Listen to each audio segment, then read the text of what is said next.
কৰিছো মই চেনেলৰ নতুন এটা ভিডিঅ'লৈ আপোনালোকক স্বাগতম জনাইছো। আজি ৰাতিপুৱা মানে প্ৰায় 10:30 মান বাজিলে এতিয়া ভিডিঅ'টো আৰম্ভ কৰিছো।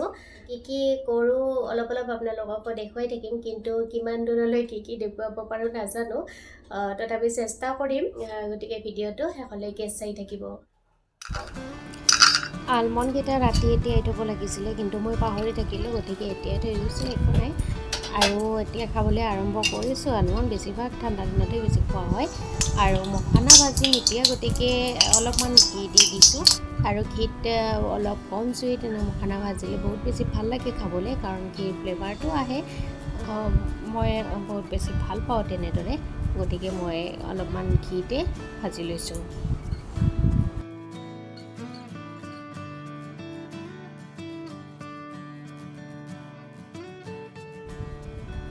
আৰু কঁঠাল গুটিৰ ৰঙা বাকলিটো গুচোৱাৰ সৰু এটা টিপছ, পানীত অলপ তিয়াই থ'লে যে জানে সকলোৱে নিশ্চয়। ঠাণ্ডা হোৱাৰ পিছত মখানাকেইটা বহুত বেছি ভাল হৈছে খাবলৈ।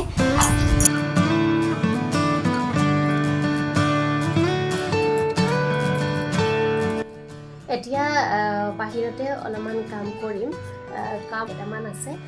ঘৰৰ কাম কৰাৰ সময়ত যেনি তেনি পেলাই থোৱা হৈছিলে ফুলৰ টাবকেইটা, আৰু ফুলো লগাই থোৱা আছিল, কিন্তু কিছুমান ফুল বেয়া হৈ গ'ল আৰু কিছুমান আছে তেনেদৰে। গতিকে ভাবিছোঁ যিকেইটা মানে ভাল হৈ আছে এতিয়া, সেইখিনি অলপ ভালদৰে চিজিল লগাই থওঁ, আৰু বাকী বেয়া হোৱাখিনিতো হৈ গ'ল।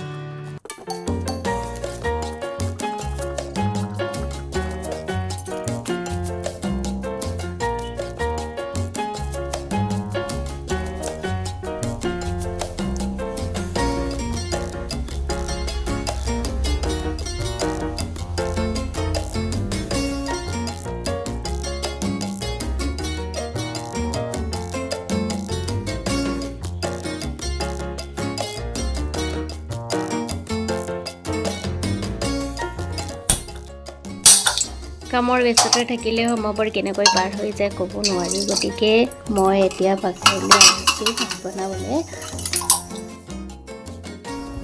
পিঁয়াজি ভেন্দি ৰেচিপি। মোৰ ষ্টাইলৰ ভেন্দিৰ ৰেচিপি এটা আপোনালোকৰ ওচৰলৈ আগবঢ়াইছোঁ।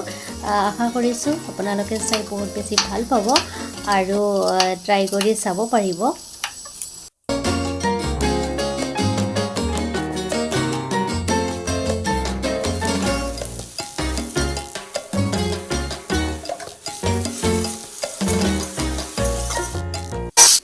প্ৰথমতে ভেন্দিখিনি 50% মান ফ্ৰাই কৰিলে হৈ যাব, কিন্তু মোৰ আকৌ ফ্ৰাই কৰোঁতে অলপ বেছি হৈ গ'ল।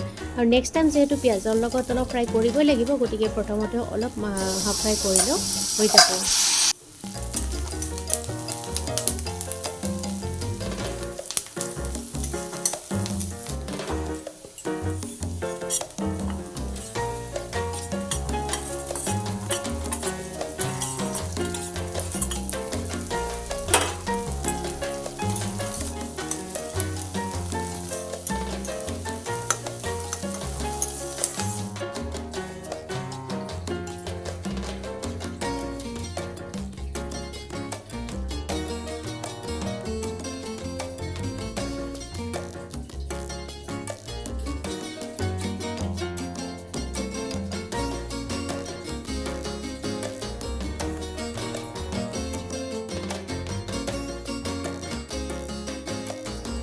আৰু লগতে মোৰ ষ্টাইলৰ কঁঠাল গুটিৰ পিটিকা ৰেচিপিটো মোৰ শ্বৰ্ট ভিডিঅ' দি থোৱা আছে, গতিকে আপোনালোকে তাত গৈ চাব পাৰিব।